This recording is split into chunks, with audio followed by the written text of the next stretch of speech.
Hello friends, I am Dr. Abhyuday Verma, Diabetes, Thyroid and Hormone Specialist. आज हम lockdown से काफ़ी आगे आ चुके हैं।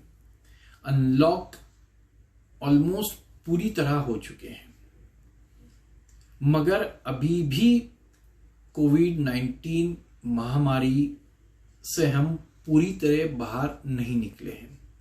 अभी भी हमें उससे बचना जरूरी है। रूटीन हमारी सोशल डिस्टेंसिंग, सैनिटाइजेशंस का यूज और मास्क का यूज रखना है। हमने जरूर इस बीमारी को अच्छे से समझ लिया है और शायद कुछ हद तक काबू पाने में हमारी मेडिसिन्स भी सफल हो रही है। हर्ड इम्यूनिटी भी हम जिसे कहते हैं वो भी धीरे धीरे बनते जा रही है और वायरस का विरुलेंस या उसका जो इफेक्ट होता है वो भी धीरे धीरे कम आता जा रहा है। तो अल्टीमेटली हम इस चीज से बाहर जरूर निकलते जा रहे हैं, मगर हमें ये भी ध्यान रखना है कि जितना हम बाहर निकलेंगे उतने ही हम उस बीमारी का एक्सपोज होने की हमारा रिस्क बढ़ता जाएगा। इस बीमारी से जैसे हम सभी जानते हैं कि काफी ज्यादा लोगों को श्वास संबंधित बीमारियां होती है। सांस लेने में तकलीफ होती है, फेफड़े कमजोर हो जाते हैं और जैसा हम सभी जानते हैं कि डायबिटीज के लोगों में, हार्ट के मरीजों में, ब्लड प्रेशर के मरीजों में, इनमें नुकसान ज्यादा होने की संभावना रहती है। मगर आज मैं आपको एक बहुत ही इंटरेस्टिंग और महत्वपूर्ण चीज बताना चाहता हूं कि कोरोना इन्फेक्शन के कारण आज पिछले 3-4 महीनों में काफी सारे ऐसे लोग जिन्हें डायबिटीज नहीं थी, जिन्हें डायबिटीज का दूर दूर तक कोई वास्ता नहीं था, वो डायबिटिक बनते जा रहे हैं। जो काफी सारे देशों में देखा गया है, काफी सारी रिसर्चेस होने लगी हैं पिछले 5-7 महीनों में इसके ऊपर। और आज मैंने भी काफी सारे मरीज जो कोरोना से पीड़ित थे आज रिकवर हो चुके हैं। काफी ऐसी कंप्लेंट्स लेकर आते थे जो अनयूजुअल रहती थी। हम लोगों ने उनकी डायबिटीज की जांचें कराई, शुगर उनकी बढ़ी हुई निकली। कई लोग खुद अपनी 400, 500, 600 तक शुगर लेकर आए, जो कोइंसिडेंटली उन्होंने जांच करी होगी तबीयत के खराब रहते हुए। तो आज मैं बताना चाहता हूं कि डायबिटीज के बहुत सारे कारण होते, जीवन शैली है, हेरिडिटरी है, मगर आज हमें एक नया कारण देखने को मिल रहा है, वो है कोविड-19 इन्फेक्शन। आज काफी सारे लोग जो ग्रसित हो चुके हैं कोविड-19 इन्फेक्शन से, उनमें से 15 से 20% लोगों में ये देखने में आ रहा है कि उनका शुगर इम्बैलेंस हो रहा है और कुछ कुछ लोगों को तो शुगर जो है बहुत ही हाई लेवल पर जा रही है, 400-500 के आसपास। मतलब ये अगर मैं बात करूं तो आज हफ्ते में 4-6 मरीज में पिछले 2-4 महीनों से रेगुलर देख रहा हूं जिन्हें पहली बार पता लगा है शुगर्स, और काफी हाई शुगर्स में वो मेरे पास आ रहे हैं। इसका मुख्य कारण है कोरोना वायरस का आपके पैंक्रियाज पे अटैक या अग्नाशय ग्रंथि को नुकसान पहुंचाना, जिसके बीटा सेल से इंसुलिन बनता है और अगर उस पे अटैक होकर वो ग्रंथि या बीटा सेल्स कमजोर हो जाते हैं तो इंसुलिन का प्रोडक्शन कम हो जाता है और धीरे धीरे शुगर्स बढ़ने लगती है। अगर काफी नुकसान होता है तो शुगर लेवल्स काफी हाई भी देखने में आ रहे हैं।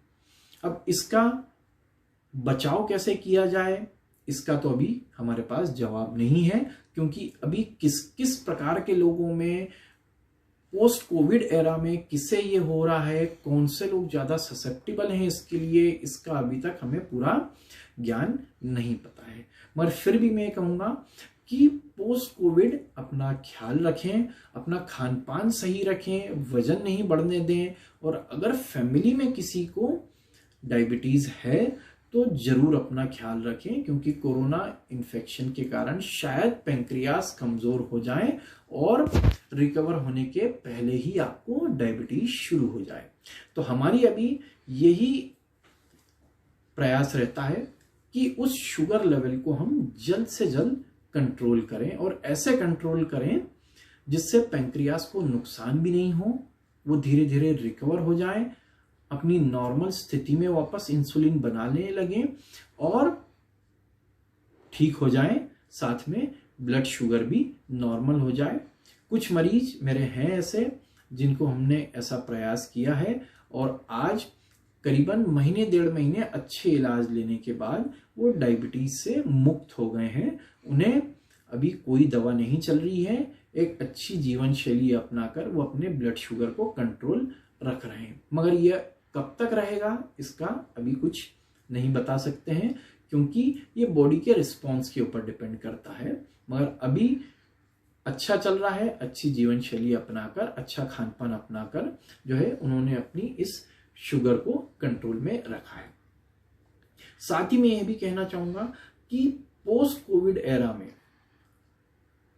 आज जब हम खान पान की बात कर रहे हैं तो उसमें सबसे महत्वपूर्ण आज जो बात देखने को मिलती है, सुनने को मिलती है, कि मेरे पास 10 में से करीबन 7 या 8 मरीज ऐसे आते हैं जो विभिन्न प्रकार के, या मैं कहूंगा कि एक बहुत ही बड़ा बास्केट लेकर आते हैं इम्यून बूस्टिंग थेरेपीज का, या कुछ ऐसी थेरेपीज या कुछ विटामिन्स, मल्टीविटामिन्स जो उन्हें कोरोना से बचाएं, उनकी इम्यूनिटी स्ट्रॉन्ग करें, जिससे उन्हें कोरोना नहीं हो। ये बात बिल्कुल सही है कि अगर आपकी इम्यूनिटी अच्छी है तो आपको कोरोना इन्फेक्शन होने के चांसेस कम रहते हैं, और साथ ही साथ अगर इन्फेक्शन हो भी जाता है तो उससे रिकवरी होने के चांसेस बहुत ज़्यादा होते हैं बगैर किसी नुकसान के। मगर इसी के चलते लोग इसको बहुत ज़्यादा एग्जैजरेट कर रहे हैं, इसको बहुत ही एक तरीके से अननेसेसरी इसको हाइप करा जा रहा है। आपकी इम्यूनिटी अच्छी रहनी चाहिए। अगर आप साधारण खान पान अपना अच्छा रखते हैं, रोज नियमित व्यायाम करते हैं, आप योगा करते हैं, आप हरी पत्तेदार सब्जियां, फलों का, इन सब चीजों का अगर आप उचित मात्रा में सेवन कर रहे हैं तो आपकी इम्यूनिटी डेफिनेटली अच्छी होगी और अच्छी बनी रहेगी। अब सप्लीमेंट्स की बात करें या विटामिन्स की बात करें तो वो तभी आवश्यक होता है जब आपके शरीर में उसकी कमी हो, तो ही वो आपको फायदा करेगा, या उस इम्यूनिटी को बहाल करने में उसकी कमी को पूरा करेंगे तो हमें प्रॉपर बेनिफिट मिलेगा। अगर हम अननेसेसरी सप्लीमेंट्स लेते हैं ये सोचकर कि अननेसेसरी लेने से जो है वो, या ज्यादा खाने से हमारी इम्यूनिटी ज्यादा अच्छी हो जाएगी, तो ये बात बिल्कुल गलत है। क्योंकि काफी सारे पेशेंट्स जो पुराने मेरे डायबिटीज के थे, थायराइड के थे या हार्मोन की बीमारी के थे, वो अपनी उन बीमारी को छोड़कर मेरे पास दूसरी बीमारियां लेकर आने लगे हैं।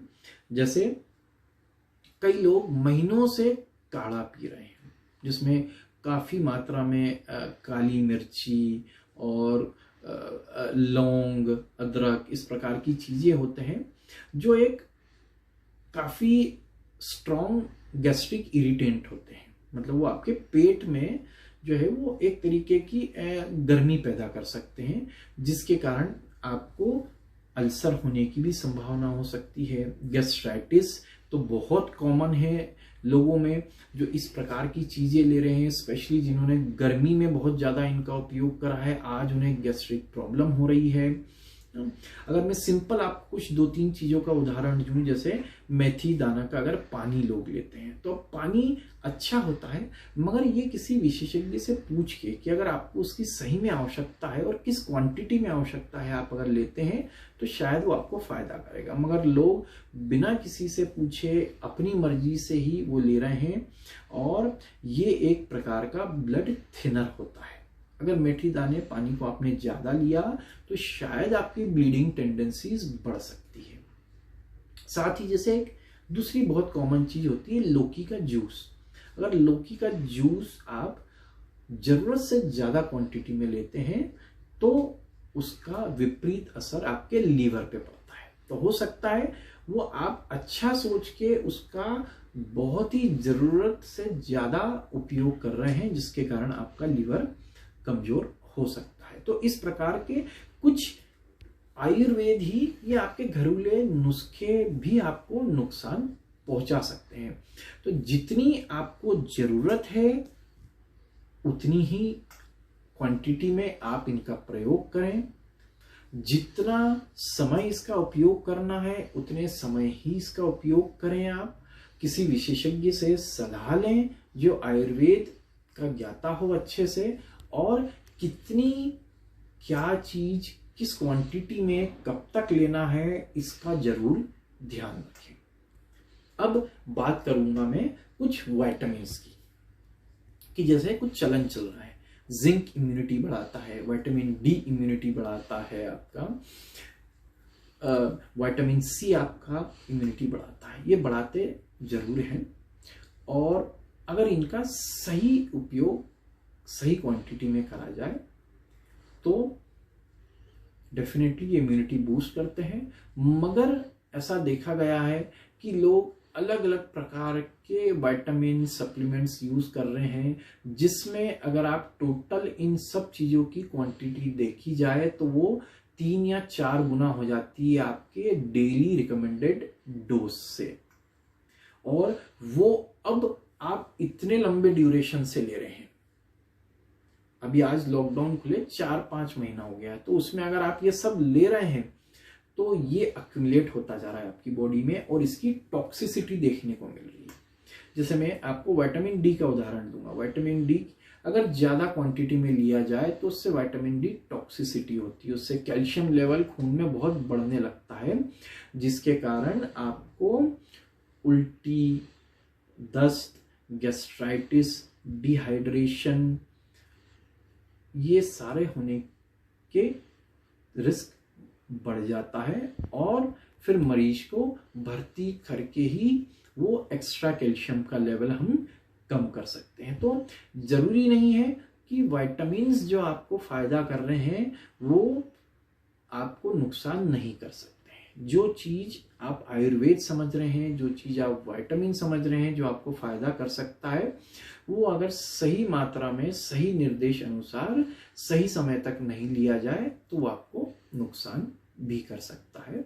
तो मैं आपसे अंत में यही कहना चाहूंगा कि कोरोना होने के बाद काफी सारी नई डिजीजेस आज हम देख रहे हैं, जो शायद हमने कभी सुनी नहीं थी या हमने कभी सोचा नहीं था कि किसी इन्फेक्शन के बाद ये सारी चीजें हो सकती हैं।